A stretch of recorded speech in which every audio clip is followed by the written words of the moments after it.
a vida extraordinária do Santo Padre Pio de Pietrelcina. Padre Pio é um fenômeno extraordinário.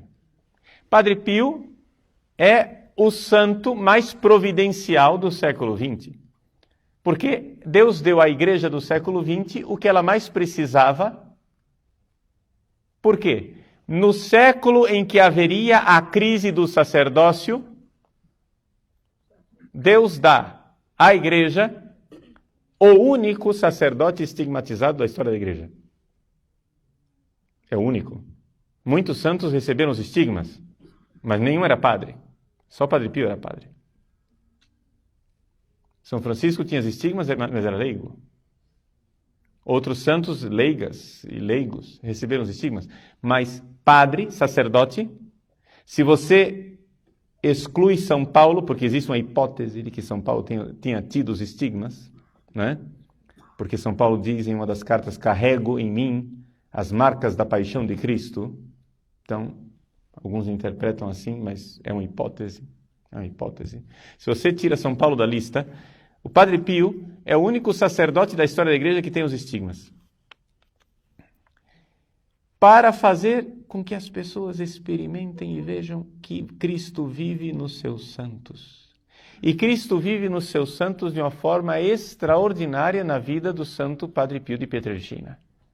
Assim, eu acho que o Padre Pio é um santo providencial porque ele faz com que nós, homens céticos, modernos do século XX, entremos em contato com uma série de milagres que nós só ouvimos falar na Idade Média. Entendem? Os milagres que aconteceram na vida do Padre Pio são tão clamorosos, é um negócio assim tão extraordinário, que você diz, bom, se aconteceu na vida do Padre Pio, atestado por médicos, por laudos médicos, por radiografias, exames de sangue, cirurgias, médicos do século XX, se aconteceu esse milagre na vida do Padre Pio, então por que não na vida de Santo Antônio no meio da Idade Média? Compreendem? Porque quando nós, homens céticos do século XX, lemos os relatos dos santos medievais, dos santos do passado, a nossa tendência é interpretar aquilo tudo como sendo uma criação quimérica, um negócio assim, isso é o povo daquela época que tinha fantasia, olha só a fantasia do homem medieval. Mas quando você vê o Padre Pio, o negócio não é medieval, o negócio é agora. Como é possível que o homem tenha curado uma menina cega de nascença, que nasceu sem a pupila, e a menina foi curada e começou a enxergar e continuou sem pupila? Isso atestado medicamente. Ou seja, os médicos, essa menina não tem pupila, ela não enxerga, e no entanto estava enxergando. Como é possível?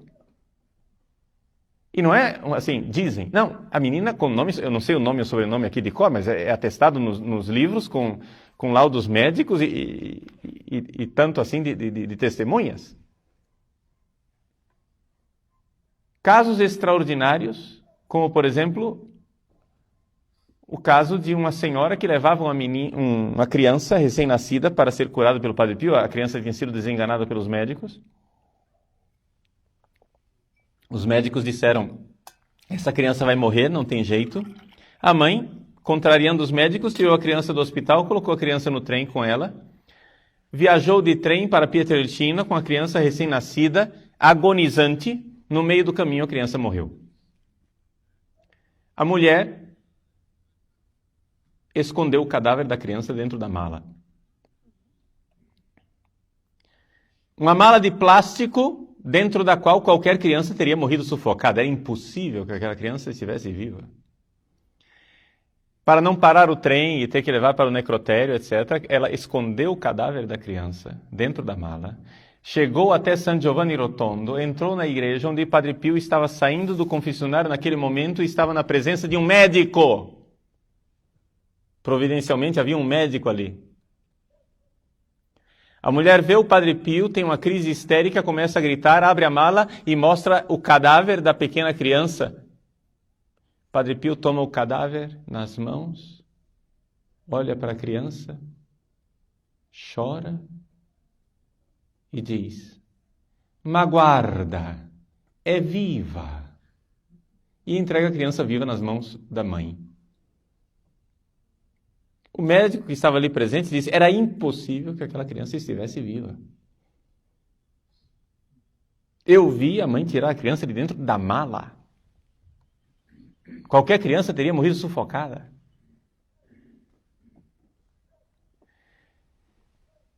Fenômenos extraordinários de bilocação. Um médico ateu em Roma recebe uma chamada noturna de um paciente agonizante e vai atender o paciente no meio do caminho, de noite, no escuro, dentro do seu carro, aparece um frade dentro do carro dele.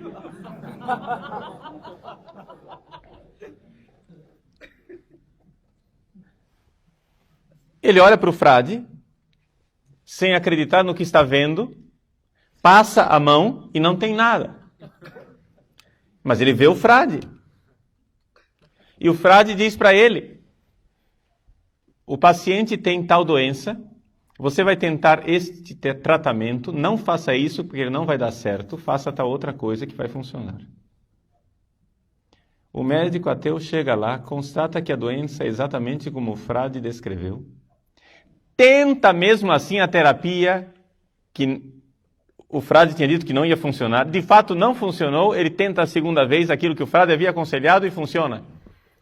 Quando finalmente ele descobre quem era o frade, porque viu uma foto de São Pio e reconhece o frade daquela noite, ele vai imediatamente para São Giovanni Rotondo. Quando chega lá, o Padre Pio está rodeado de pessoas, um número enorme de pessoas ao redor do Padre Pio. O Padre Pio vê o médico que entra na sala e diz para ele: fulano, que belo médico você é, né? Precisou da minha ajuda para dar certo.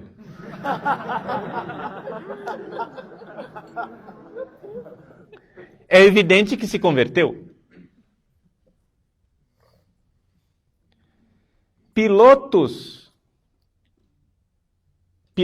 de caça americanos, ingleses, canadenses, durante a Segunda Guerra Mundial tentaram bombardear a cidade de San Giovanni Rotondo.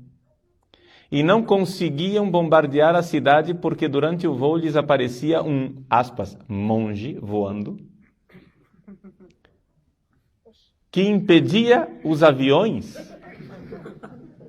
e fazia com que as bombas caíssem no meio da floresta.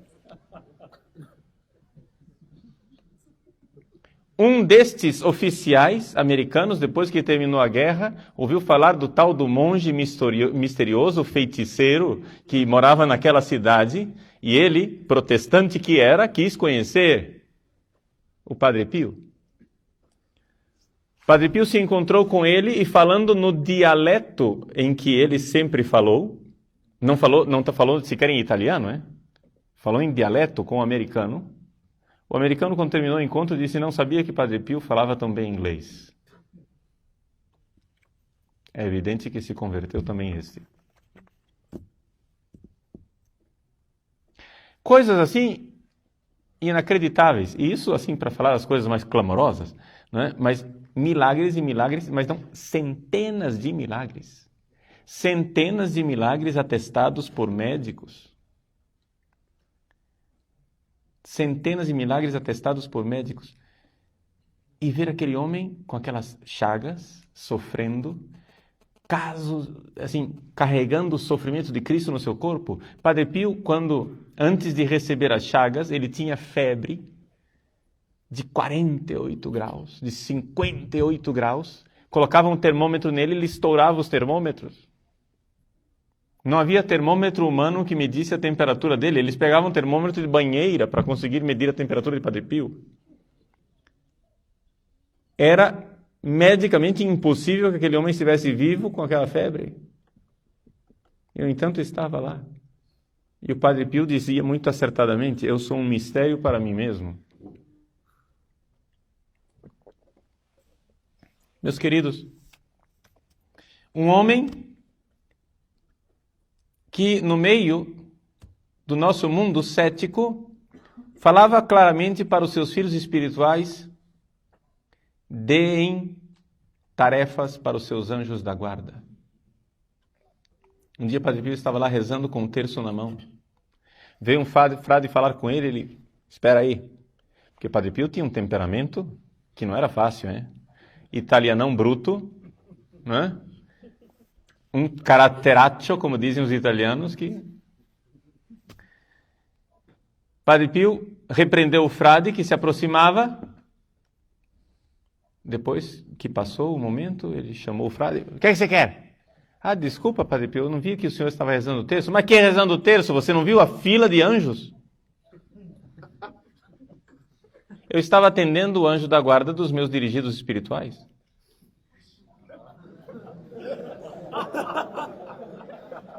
E dando tarefas a eles. E ele chamava a atenção dos dirigidos espirituais. Vocês deixam os anjos da guarda de vocês ociosos? Deus lhes deu anjos da guarda para que vocês deem tarefas a eles, encomendem a eles alguma necessidade, deem a eles atividade, afinal eles estão aí ociosos. A diferença do anjo da guarda para os demônios é que os demônios agem na nossa vida sem que nós os convidemos. E os anjos da guarda nos respeitam. Por isso eles esperam o convite, vem me ajudar. Quantos seminaristas aí querendo viver a castidade e o anjo da guarda se abanando, esperando passar o tempo.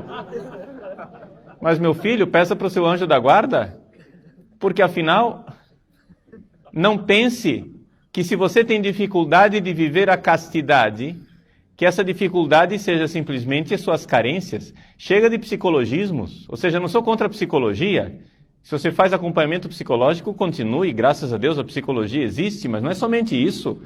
Não é contra a carne e contra o sangue que é a nossa luta, mas contra os espíritos malignos nos ares. Ou você acha que você cai simplesmente porque você é carente? Você cai porque o demônio odeia você, meu filho. Você cai porque você resolveu ser padre. E resolvendo ser padre, você se colocou na frente da trincheira da guerra. E você acha que o demônio vai achar você bonito? Parabéns, continue sendo padre. Não! Pois se você tinha sempre um demônio que te acompanhava, quando entrou no seminário, Satanás designou pelo menos uns 15 para estar com você.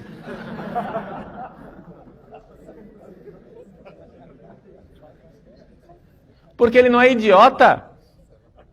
Satanás não é idiota. Então, se nós temos a Virgem Maria, se nós temos os santos, se nós temos os anjos da guarda conosco, por que não fazemos uso do auxílio e da graça que está à nossa disposição?